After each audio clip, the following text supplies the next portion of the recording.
આપણે ગયા લેક્ચરની અંદર બધા ઉદાહરણનો અભ્યાસ કરી ચૂક્યા.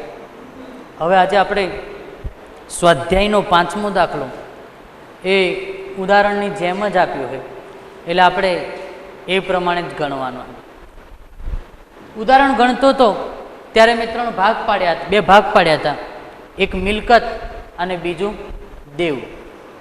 અને પછી એક તમને છેલ્લે મેં વધારો અને ઘટાડો અને 4 નંબર ઉપર ભાગીદાર વિસર્જન ખર્ચ ભોગવે એના વિશે આપણે ચર્ચા કરી હતી. આજે એવા ભાગ પાડતો નથી, પણ હું ડાયરેક્ટ હવે તમને શીખવાડવા માગું કે જેથી કરી તમને આમનો જ આવડે. ચલો ધ્યાન રાખો. અહીં કણ આ બાજુ હું આ બાજુ મિલકત આવશે તો આ બાજુ આમનો જ લખીશ, અને દેવ આવશે તો આપણે આ બાજુ આમનો જ લખીશું. એટલે એ બાબતને તમે લોકો ધ્યાન રાખજો. ચલો પ્રશ્ન સ્વાધ્યાયનો પ્રશ્ન 5 બરોબર, એનું પહેલો વિકલ્પ સ્વાધ્યાયનો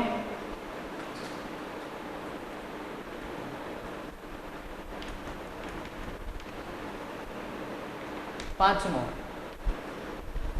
પહેલો વિકલ્પ. હવે પહેલા વિકલ્પમાં એવું કીધું છે કે પેઢીના વિસર્જન સમયે પાઘડીની કિંમત 56,000 છે, તેની ઉપજ અંગે કોઈ માહિતી આપી નથી. તો પહેલાં પાઘડી અદ્રશ્ય મિલકત કહેવાય. આપણે વાત કરી હતી કે અદ્રશ્ય મિલકત હોય એની ચોપડે એક જ નોંધ થાય. તો હવે તમને એટલી તો ખબર પડી ગઈ કે આપણે પાઘડીની કેટલી નોંધ કરવાની? એક જ નોંધ. બીજું, આપણે પાઘડીની એક જ નોંધ કરીશું, બરોબર. અને બીજું કે હવે એમાં પાસે જોઈ લો તમે, રકમ ઉપજી નથી, રકમ ઉપજે નહીં તો પહેલા નંબરની આમ નોંધ મેં તમને શીખવાડી હતી, અને રકમ ઉપજે તો બીજા નંબરની આમ નોંધ. તો અહીં કણ આપણે આમ નોંધ લખશું, માલ મિલકત નિકાલ ખાતે ઉધાર તે પાઘડી ખાતે. બરોબર. માલ મિલકત નિકાલ ખાતે ઉધાર તે પાઘડી ખાતે. પૈસા હતા 56,000.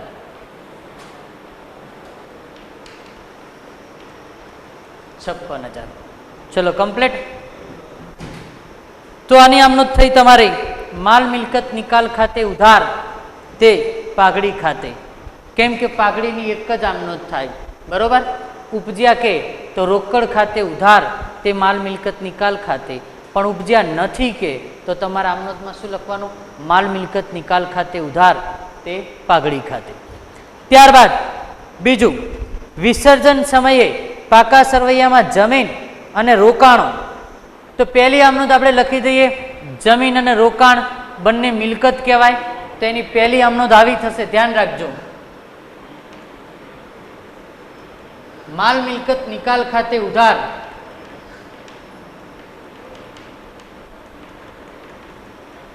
તે જમીન ખાતે.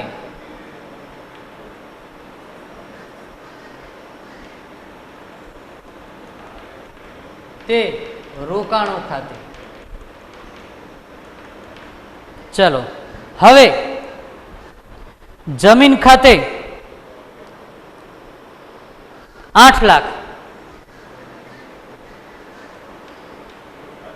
રોકાણો ખાતે 2 લાખ,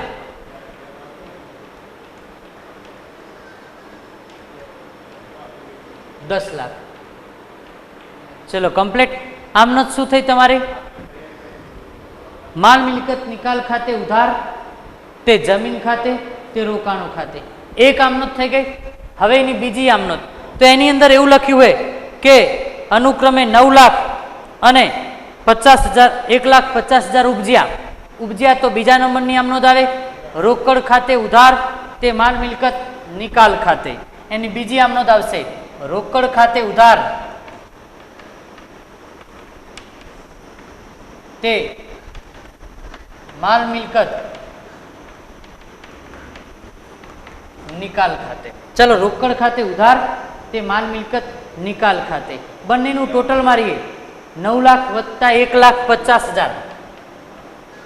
9 લાખ વત્તા 1 લાખ 50,000 ટોટલ થયું 10 લાખ 50,000. ચલો કમ્પ્લીટ. ખબર પડી ગઈ? મિલકતની કેટલી આમ નોંધ? 2. પણ અદ્રશ્ય મિલકતની કેટલી? 1. ઉપજે તો રોકડ ખાતે ઉધાર તે માલ મિલકત નિકાલ ખાતે. ઉપજતા નથી તો તમારે શું લખવાનું? માલ મિલકત નિકાલ ખાતે ઉધાર તે પાઘડી ખાતે.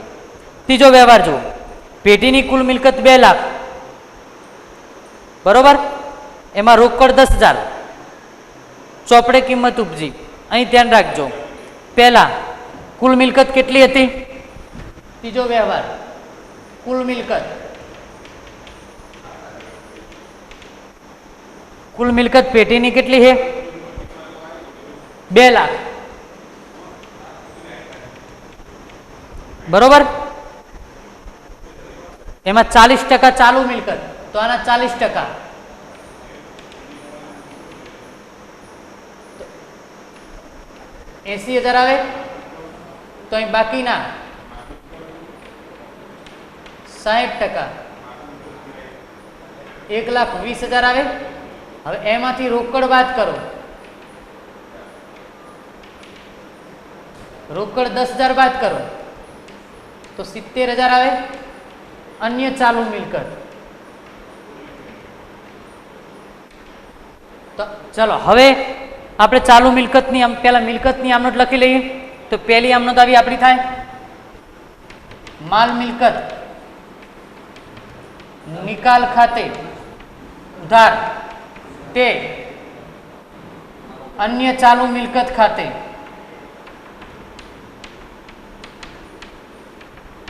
તે સ્થિર મિલકત ખાતે. હવે ધ્યાન રાખો, સ્થિર મિલકત તો અહીં કણ આવશે અન્ય ચાલુ મિલકતમાં 70,000, અન્ય મિલકત સ્થિર મિલકતમાં 1,20,000, ટોટલ 1,90,000. ચલો કમ્પ્લીટ. હવે બીજી આમનોંધ, એને એવું કીધું ચોપડે કિંમતે ઉપજી. ઉપજી એટલે બીજી આમનોંધ કઈ આવે? રોકડ ખાતે ઉધાર તે માલ મિલકત નિકાલ ખાતે. તો બીજી આમનોંધ રોકડ ખાતે ઉધાર તે માલ મિલકત નિકાલ ખાતે. ચલો ચોપડે કિંમત ઉપજી એટલે જે ઉપર કિંમત હોય એ જ કિંમત તમારે નીચે મૂકવાની આવે. આટલું યાદ રાખજો. 1,90,000, 1,90,000. ફરીથી એકવાર સમજાવી દઉં, યાદ કરો. આપણે ઉદાહરણમાં આવું શીખી ગયા હતા. એક દાખલો ફરીથી એકવાર બોલો. કુલ મિલકત તમારી 2 લાખ, કુલ મિલકત તમારી કેટલી? 2 લાખ, બરોબર. એમાં 40% ચાલુ મિલકત, 40% 80,000 થયા. 80,000 ના 10% રોકડ કાઢી નાખવાની. રોકડ લખાય, 80 માંથી 10 જાય 70,000 અન્ય ચાલુ મિલકત આવી, અન્ય ચાલુ મિલકત. તો બાકીની વધી એ શું કહેવાય? બાકીની વધી એ શું કહેવાય? સ્થિર મિલકત કહેવાય. શું કહેવાય? સ્થિર. તો પહેલી આમનોંધ શું થઈ તમારી? માલ મિલકત નિકાલ ખાતે ઉધાર તે અન્ય ચાલુ મિલકત 70,000, તે સ્થિર મિલકત 1,20,000. ચલો આટલા સુધી કમ્પ્લીટ ખબર પડી ગઈ. ત્યારબાદ હવે એને એમ કીધું કે ચોપડે કિંમતે ઉપજ્યા. ચોપડે કિંમત કે એટલે ચોપડે કિંમતની અંદર રોકડ ખાતે ઉધાર તે માલ મિલકત નિકાલ ખાતે. રોકડ તમારી કેટલી હતી? 1,90,000. તો તમારી ઉપર જે ચોપડી કિંમત હતી એ જ ચોપડી કિંમત તમારી ક્યાં આવે? નીચે આવે. એટલે એની આમનોંધ શું બનશે? રોકડ ખાતે ઉધાર તે માલ મિલકત નિકાલ ખાતે. ચલો ખબર પડી ગઈ આટલી? એકદમ પરફેક્ટ. યાદ રાખો મગજમાં એક વસ્તુ કે યાદ રાખો કે જ્યારે તમને મિલકત કે તો મિલકતની કેટલી આમનોંધ લખવાની? 2. અને જ્યારે અદ્રશ્ય મિલકત કે તો અદ્રશ્ય મિલકતની આમનોંધ કેટલી થાય? 1 થાય. તો આ બાબતનું તમે થોડુંક ધ્યાન રાખજો. ચલો કમ્પ્લીટ. ત્યારબાદ હવે આપણે આગળ આવ્યા ચોથો વિકલ્પ.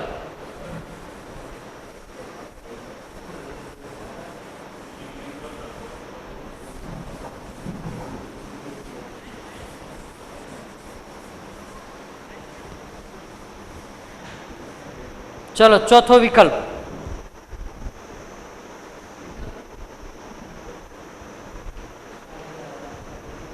ચોથો, ચોપડે પાઘડી દર્શાવેલી નથી પરંતુ વિસર્જન સમયે 50,000 ઉપજ્યા. હમણાં જ વાત કરી કે પાઘડી અદ્રશ્ય મિલકત, એક જ આમનો ઉપજ્યા કે તો રોકડ ખાતે ઉધાર તે માલ મિલકત નિકાલ ખાતે. તો અહીં તમને ઉપજ્યા શબ્દ આપ્યો હોય માટે આપણે આમનો શું લખશું? રોકડ ખાતે ઉધાર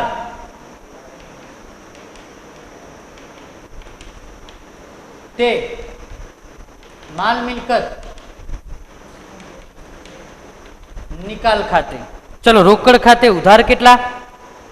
50,000 અને 50,000.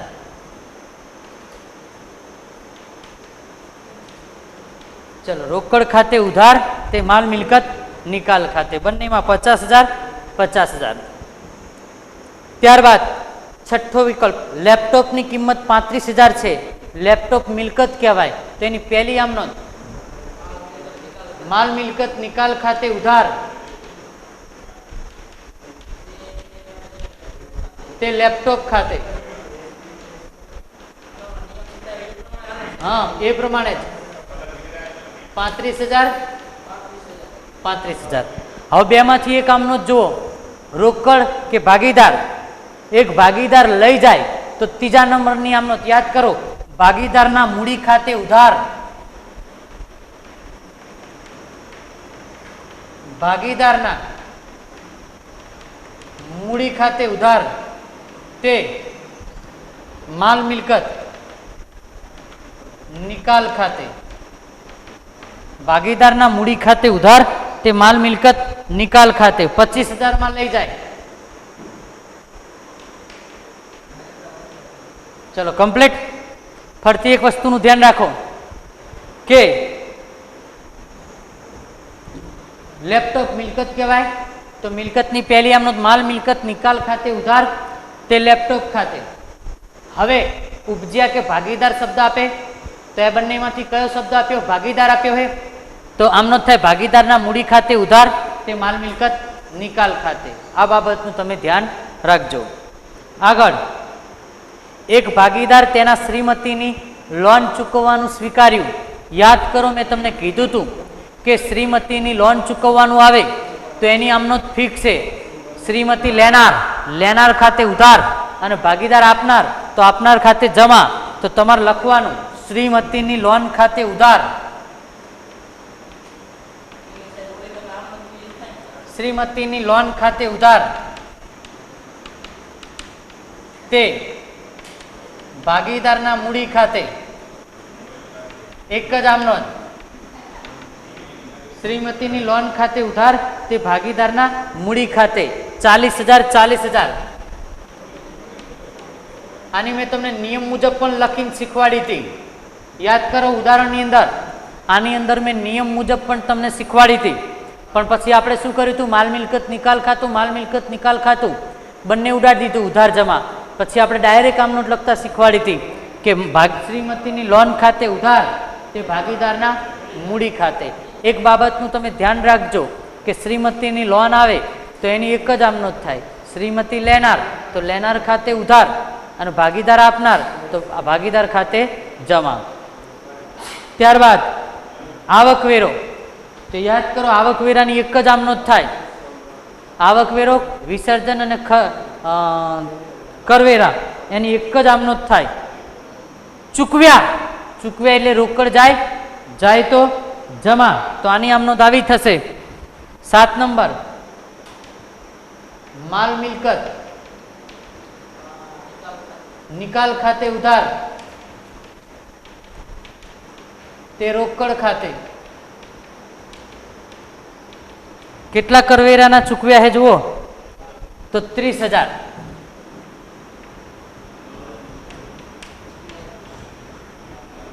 આપણે કરવેરાના ચૂકવ્યા છે.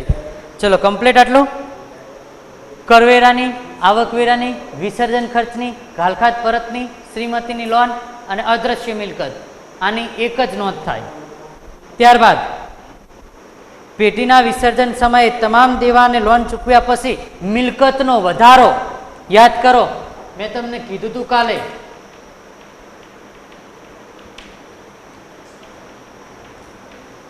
તો એની આમનો શું થાય? માલ મિલકત નિકાલ ખાતે ઉધાર. કાલ મેં તમને શીખવાડ્યું તું, યાદ કરો પમદે. SBI, એસ ના મૂડી ખાતે ઉધાર, બી ના મૂડી ખાતે ઉધાર, આઈ ના મૂડી ખાતે. અહીં તમારે શું લખવાનું કે માલ મિલકત નિકાલ ખાતે ઉધાર 1,20,000 તે એ ના મૂડી ખાતે, તે બી ના મૂડી ખાતે, તે સી ના મૂડી ખાતે. ચલો 1,20,000 ને આ પ્રમાણમાં વેચી મારો. 5, 3, 2, 5:3:10 આ પ્રમાણમાં વેચી મારો. તો એ 1,20,000 ગુણ્યા 5/10, બી 1,20,000 ગુણ્યા 3/10, સી 1,20,000 ગુણ્યા 2/10. તો પહેલાનો જવાબ આવશે 60,000, 36,000 અને 24,000. ચલો આ બાજુ જમા લખી દઈએ ત્રણેયના. તો 60,000, 36,000 અને 24,000. ચલો કમ્પ્લીટ. યાદ રાખજો, મિલકતનો વધારો કે ત્યારે, મિલકતનો વધારો કે ત્યારે તમારે આમનો જ લખવાની કે માલ મિલકત નિકાલ ખાતે ઉધાર તે ત્રણેય ભાગીદારના મૂડી ખાતે જમા. નફા નુકસાનના પ્રમાણમાં વેચવાના. નફા નુકસાનનું પ્રમાણ 5:3:2 છે. તો એ બરાબર 1,20,000 ગુણ્યા 5/10 એટલે 60,000. 1,20,000 ગુણ્યા 3/10 બરાબર 36,000. 1,20,000 ગુણ્યા 2/10 બરાબર 24,000. એટલે આ બાબતનું તમારે વહેંચવામાં થોડુંક ધ્યાન રાખવાનું. આપણે જ્યારે તમે સ્કૂલ આવશો ત્યારે આપણે તમને ડાયરેક્ટ શીખવાડીશું, તમારે આ ગણતરી કરવાની જરૂર નથી. ચલો કમ્પ્લીટ આટલા સુધી. ત્યારબાદ આગળ જુઓ, ઘટાડો આવે. કદાચ આમાં ઘટાડો આવ્યો હોત તો હું ઘટાડાની આમનોંધ શું લખત ખબર તમને? તો આમનોંધને ઉલટી કરી નાખત કે માલ મિલકત નિકાલ ખાતે ઉધાર. એની જગ્યાએ શું લખત? એ ના મૂડી ખાતે ઉધાર, બી ના મૂડી ખાતે ઉધાર, સી ના મૂડી ખાતે ઉધાર તે માલ મિલકત નિકાલ ખાતે. તો હું આમનોંધને શું કરત? ઉલટી કરી દત. ચલો ત્યારબાદ 9 નંબરની આમનોંધ. ચલો 9 નંબરની આમનોંધ.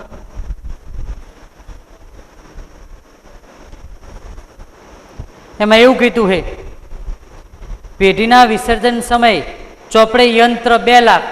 ચલો 2 લાખ યંત્ર મિલકત કહેવાય. તો પહેલી આમનોંધ માલ મિલકત નિકાલ ખાતે ઉધાર તે યંત્ર ખાતે કેટલા રૂપિયા આપે છે? 2 લાખ. તો ચલો 2 લાખ લખી નાખો.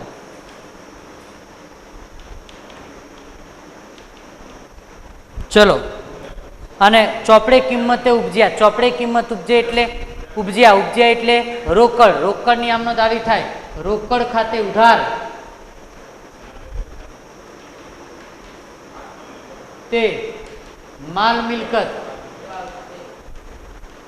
નિકાલ ખાતે. કેટલા રૂપિયા લખીશું આપણે? માલ મિલકત નિકાલ ખાતે ચોપડે કિંમત ઉપજી. ઉપર જેટલા હોય એટલા જ લખી દેવાના. ચલો કમ્પ્લીટ. ઉપર જેટલા હોય એટલા જ તમારે નીચે લખી દેવાના. ત્યારબાદ 10 નંબર. 10 નંબરમાં એવું કીધું છે, કોઈ એક ભાગીદાર પેઢીના વિસર્જનની કાર્યવાહી સ્વીકારે. યાદ કરો, છેલ્લો પોઈન્ટ ચલાવ્યો હતો આગળના પીરિયડમાં. મેં છેલ્લો પોઈન્ટ ચલાવ્યો હતો કે જ્યારે કોઈ ભાગીદાર વિસર્જન ખર્ચ ચૂકવે ત્યારે એની 2 આમનોંધ લખી દેવાની. 10 નંબર હું 2 આમનોંધ લખું. જુઓ, જ્યારે કોઈ ભાગીદાર વિસર્જન ખર્ચ ચૂકવે ત્યારે તો એની 2 આમનોંધ લખી દેવાની. પહેલી આમનોંધ માલ મિલકત નિકાલ ખાતે ઉધાર તે ભાગીદારના મૂડી ખાતે.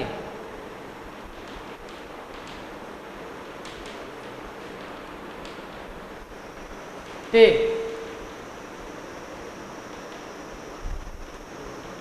અને બીજી ભાગીદારના મૂડી ખાતે ઉધાર તે રોકડ ખાતે. આ બે આમ નોટ લખી દેવાની. યાદ રાખો, માલ મિલકત નિકાલ ખાતે ઉધાર તે ભાગીદારના મૂડી ખાતે અને ભાગીદારના મૂડી ખાતે તે રોકડ ખાતે. ચલો હવે પહેલી આમ નોંધમાં પહેલા પૈસા, તો પહેલી આમ નોંધમાં 20,000. પછી બીજી આમ નોંધમાં બીજા પૈસા, તો એમાં કેટલા? 12,000. હવે એક વસ્તુનું તમે ધ્યાન રાખજો, નવનીતમાં આ અલગ રીતે આપે છે. તમે નવનીતમાં જોશો તો એક જ આમ નોટ લખાઈ છે કમ્બાઈન. માલ મિલકત નિકાલ ખાતે ઉધાર 20,000 તે ભાગીદારના મૂડી ખાતે 8,000 અને તે રોકડ ખાતે 12,000. જ્યારે તમે નવનીત જોશો તો નવનીતમાં તમને ભેગી આમ નોટ લખી, આપણે ભેગી નથી લખવાની, આપણે અલગ અલગ લખવાની. તમે યાદ રાખજો, એ પહેલું માલ મિલકત નિકાલ ખાતે ઉધાર તે ભાગીદારના મૂડી ખાતે, પહેલી આમ નોટમાં પહેલા પૈસા, અને બીજું ભાગીદારના મૂડી ખાતે ઉધાર તે રોકડ ખાતે, બીજી આમ નોટમાં બીજા પૈસા. એક વસ્તુનું ધ્યાન રાખજો કે જ્યારે કોઈ ભાગીદાર પેઢીનો વિસર્જન ખર્ચ ચૂકવે ને ત્યારે આમ નોંધ આવે. હમણાં વધારાની આમ નોંધ મેં અહીં તમને શીખવાડી હતી, અને મિલકત અને દેવાની તો ઓલરેડી તમને આવડે છે. ચલો હવે આગળ જોઈએ. 11 નંબર, પેઢીના વિસર્જન સમયે દેવાદાર 1,20,000. ચલો 11 નંબર, માલ મિલકત નિકાલ ખાતે ઉધાર તે દેવાદાર ખાતે, પહેલી આમ નોંધ.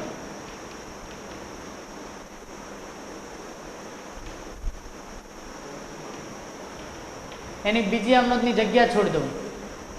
પછી એને એવું કીધું છે કે લેણદાર 60,000, તો અહીં લખવાનું લેણદાર ખાતે ઉધાર તે માલ મિલકત નિકાલ ખાતે. લેણદારના કેટલા રૂપિયા આપ્યા જો અંદર, તો લેણદારના તમને 60,000 રૂપિયા આપ્યા છે. એક મિલકત બાજુ લખાય છે, એક દેવા બાજુ લખાય છે. તો મેં પહેલી મિલકતની આમ નોટ લખી નાખી. ધ્યાન રાખો, અહીં માલ મિલકત નિકાલ ખાતે ઉધાર તે દેવાદાર ખાતે, પહેલી મિલકતની આમ નોટ લખી. ત્યારબાદ લેણદાર ખાતે ઉધાર તે માલ મિલકત નિકાલ ખાતે દેવાની લખી. હવે એની અંદર તમે શબ્દ જુઓ કે ભાગીદાર હે કે ઉપજ્યા શબ્દ હે. તો હું એની અંદર જોઈશ તો એને એવું કીધું એક ભાગીદાર, શબ્દ ભાગીદાર આવ્યો તો ત્રીજા નંબરની આમ નોટ, તો મિલકતની ત્રીજા નંબરની આમ નોટ આવી થાય. ભાગીદારના મૂડી ખાતે ઉધાર તે માલ મિલકત નિકાલ ખાતે. આની અંદર બીજા નંબરની આમ નોટ થાય માલ મિલકત નિકાલ ખાતે ઉધાર તે ભાગીદારના મૂડી ખાતે.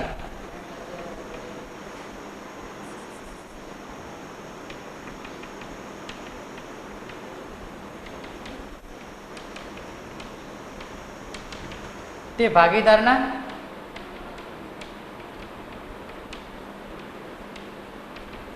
ધ્યાન રાખો. હવે ઉપર 60 લખ્યા તો નીચે 60 જ આવે, કેમ કે એમાં કોઈ ફેરફાર કરવાનો કીધો નથી. પણ દેવાદાર તમને કેટલા આપે? 1,20,000.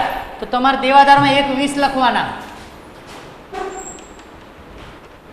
પણ 20% ઓછી કિંમતે લઈ જાય તો 1,20,000 ના 20%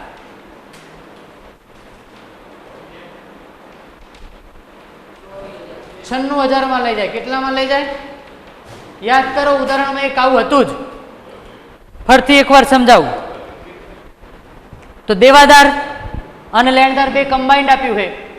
તો પહેલા મિલકતની આમ નોટ લખીએ, બરોબર? મિલકતની આમ નોટ આવી થશે. તમે ધ્યાન રાખો કે માલ મિલકત નિકાલ ખાતે ઉધાર તે દેવાદાર ખાતે 1,20,000 1,20,000. પછી ભાગીદારના મૂડી ખાતાની ઉધાર લખ્યું. તો ભાગીદાર લઈ જાય છે એટલા માટે આપણે શું લખ્યું? ભાગીદારના મૂડી ખાતે ઉધાર તે માલ મિલકત નિકાલ ખાતે. પણ કેટલા ટકા ઓછી કિંમતે લઈ જાય? 20%.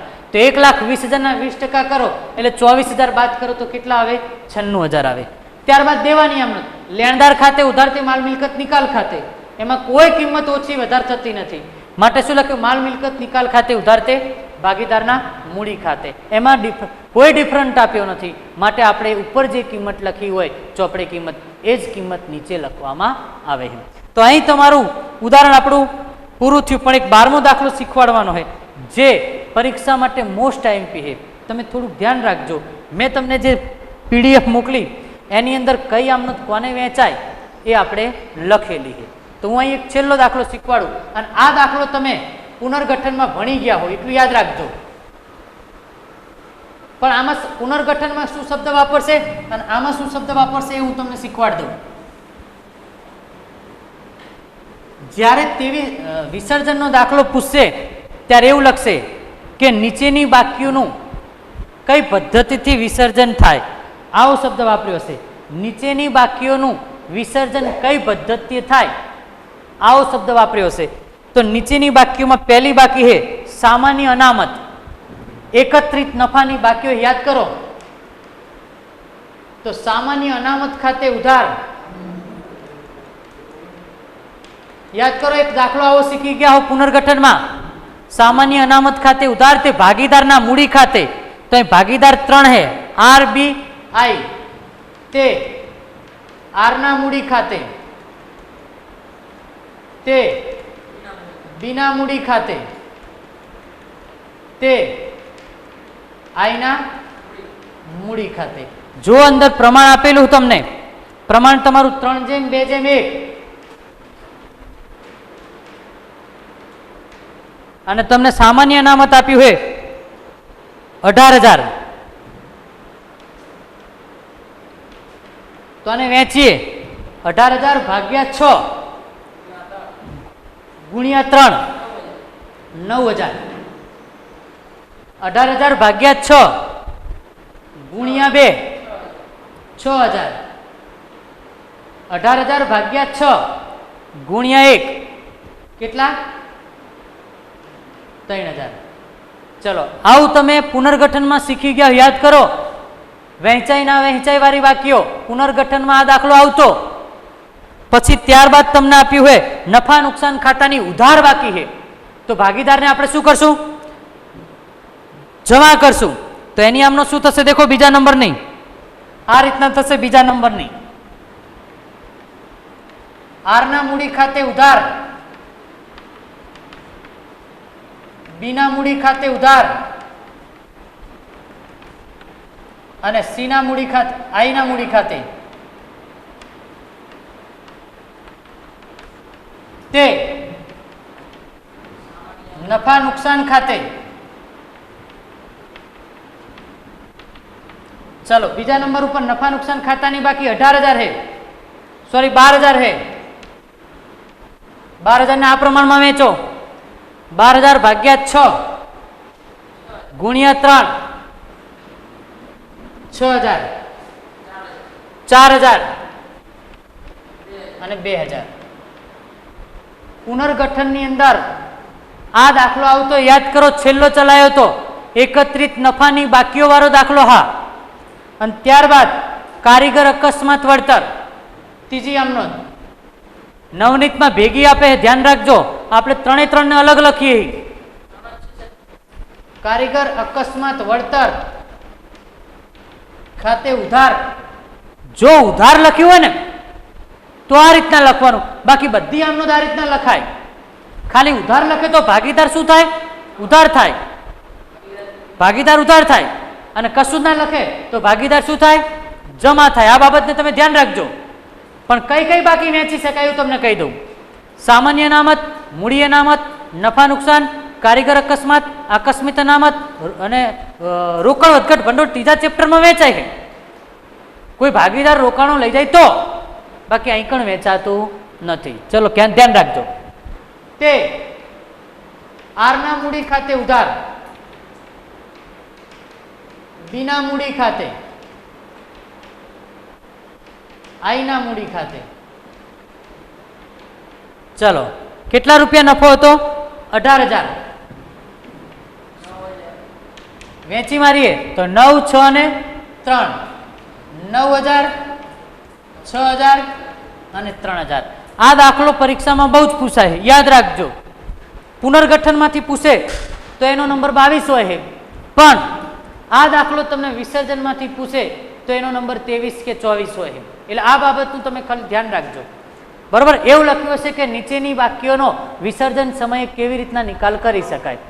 તો આવી રીતના ઉધાર લખ્યું હોય તો ભાગીદાર જમા થશે, સોરી કોઈ બાકી ઉધાર લખી હશે તો ભાગીદાર ઉધાર થશે, અને કશું જ નહીં લખ્યું હોય તો ભાગીદાર શું થશે? જમા થશે. એકત્રિત નફાની બાકીઓ, તમે પુનર્ગઠન ચેપ્ટરનો આ દાખલો જોશો એટલે તમને તરત આઈડિયા આવશે. ચલો કમ્પ્લીટ. હવે એક છઠ્ઠો દાખલો રહ્યો, એ તમારે સ્વાધ્યાયનો છઠ્ઠો દાખલો છે, એ તમારે હોમવર્કમાં કરવાનો છે. અને એક મોસ્ટ આઈએમપી દાખલો હું તમને હવે શીખવાડી દઉં. ચલો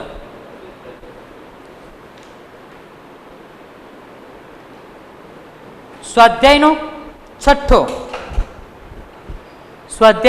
છઠ્ઠો દાખલો કમ્પ્લીટ. એમાં જો હું રકમ વાંચું, એ અને બી એક પેઢીની કુલ મિલકત 1,50,000 છે.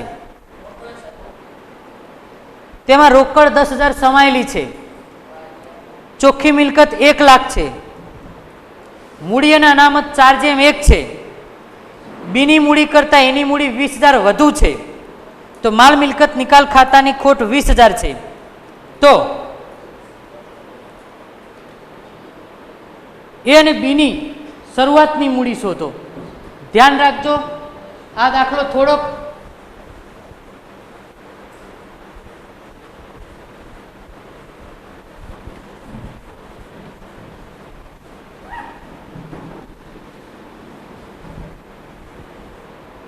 ચલો જુઓ,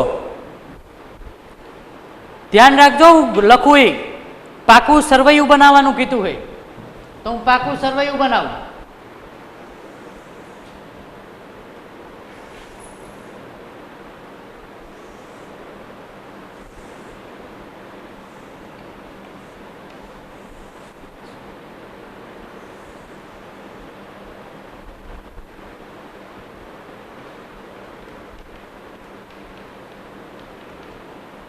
ચલો રકમ વાંચતો જાઉં અને મૂકતો જાઉં. કુલ મિલકત 1,50,000.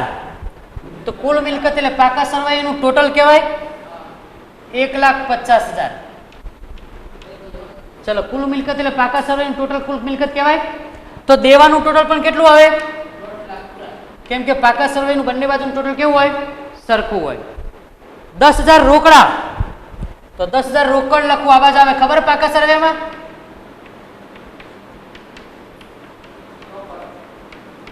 એક 50 માંથી 10 બાદ કરો,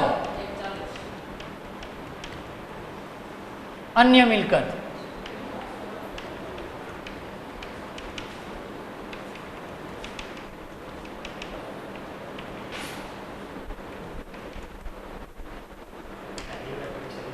ચલો આ બાજુ કમ્પ્લીટ. કુલ મિલકત 1,50,000, મિલકતનું ટોટલ 1,50,000, દેવાનું ટોટલ 1,50,000. એમાં રોકડ કેટલી? 10,000. 1,50 માંથી 10 બાદ કરો તો કેટલા આવે? 1,40,000. આગળ વાંચીએ. ચોખ્ખી મિલકત 1,00,000.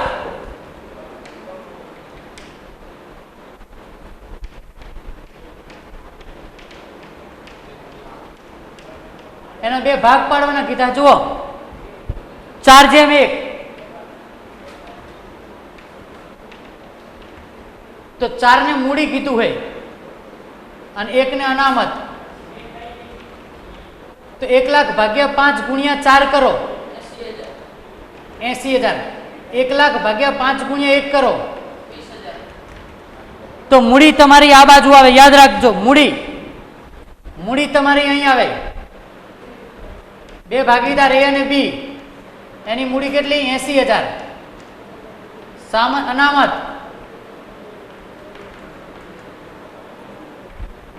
અનામત અને વધારો તમારો કેટલો? 20,000. ચલો કમ્પ્લીટ. ફરીથી એકવાર ચોખ્ખી મિલકત કેટલી? 1,00,000. એને કયા પ્રમાણમાં વેચવાની કીધી? 4:1. તો 80,000 ને 20,000 આવ્યા. તો મૂડી આ બાજુ આવે. યાદ કરો તમે પાકા સરવાળામાં શીખતા, મૂડી લખી, પણ એ મૂડી એ અને બી ની છે જે મારે શોધવાની છે. આપેલા અંદર ચોપડીમાં એ અને બી. હવે અનામત અને વધારો 20,000. હવે હું 1.5 લાખ માંથી 1,00,000 બાદ કરું તો અહીં વધે 50,000. તો એ ખૂટતી રકમને શું કહેવાય? દેવા કહેવાય. શું કહેવાય? ચલો કમ્પ્લીટ. હવે એ અને બી ના કેટલા એ નક્કી કરીએ. ધારો કે એ અને બી, એ વત્તા બી બરાબર કેટલા? 80,000 હે તમારા. એ વત્તા બી બરાબર. હવે ધારો કે એ ની મૂડી, બંનેની મૂડી x ધારો, બંનેની મૂડી x ધારો. ધારે ધારે કે ના ધારે? હવે એમાં શું કીધું તેઓ કે બી ની મૂડી કરતા એ ની મૂડી 20,000 વધારે છે, તો જેની મૂડી વધારે હોય એમાં +20 કરો, x + 20. તો આની મૂડી તો x જ રહે. શું કીધું એને સાંભળો ફરતી એકવાર. એ અને બી ની કુલ મૂડી કેટલી? 80,000. ધારો કે મૂડી બંનેની x છે, પણ એની મૂડી બી કરતા 20,000 વધારે, તો જેની મૂડી વધારે હતી એમાં મેં +20 કર્યા. હવે મારું સમીકરણ જુઓ. એ વત્તા બી 80,000 થાય. હવે એ ની જગ્યાએ હું મૂકું x વત્તા 20,000, બી ની જગ્યાએ મૂકું x બરાબર 80,000 થાય. હવે આ એક x કેટલા થયા? 2x. હવે 80,000 આ 20,000 પાછળ જાય, 80,000 માઇનસ 20,000, તો 2x બરાબર કેટલા આયા? તો x બરાબર કેટલા આવશે? x કોનો હતો? બી નો. તો બી ની મૂડી કેટલી આવી? 30. તો 80 માંથી 30 જાય તો એની મૂડી 50. 3 માર્કમાં મોસ્ટ આઈએમપી દાખલો. 3 માર્ક માટે મોસ્ટ આઈએમપી દાખલો. ફરીથી એકવાર રિપીટ મારી દઉં, ફરીથી એકવાર રિપીટ મારી દઉં, એકવાર રિપીટ મારી દઉં, ફરીથી ધ્યાન રાખજો તમે. પછી તો આપણે સવાલ કરી લઈએ. જો કુલ મિલકત 1,50,000, તો આપણે કુલ મિલકતનું ટોટલ 1,50,000 લખ્યું. બરોબર. જેટલી મિલકત એટલા દેવા. એમાં રોકડ 10,000, તો અન્ય મિલકત 1,40,000. પછી એને એવું કીધું કે 80,000 મૂડી અને 20,000 અનામત. તો 80 ને 20 ક્યાંથી લાયા? તો 80,000 મૂડી અને 20,000 અનામત, એ બે લઈ દીધા. તો ખૂટતી રકમ કેટલી આવી? 50,000. તો એને શું કહેવાય? દેવા કહેવાય. હવે મૂડી શોધતા શીખવાડું. એ વત્તા બી બરાબર તમને કેટલા આપ્યા છે? 80,000. ધારો કે મૂડી બંનેની x તારી, પણ એને એવું કીધું કે એની મૂડી 20,000 વધારે, તો મેં x + 20 કર્યા. હવે એ વત્તા બી બરાબર કેટલા હતા? 80,000. તો હવે હું આની અંદર સમીકરણ મૂકી દઉં. x + 20 + x બરાબર 80. તો 1x ને 1x 2x થયા. 80 માંથી 20 બાદ કરો, કેટલા આવ્યા? 60,000. તો x બરાબર તમારા જવાબ કેટલો આવ્યો? 30,000. ચલો કમ્પ્લીટ. અહીં આપણે આને આ દાખલાને શું કરીએ? પૂર્ણ કરીએ.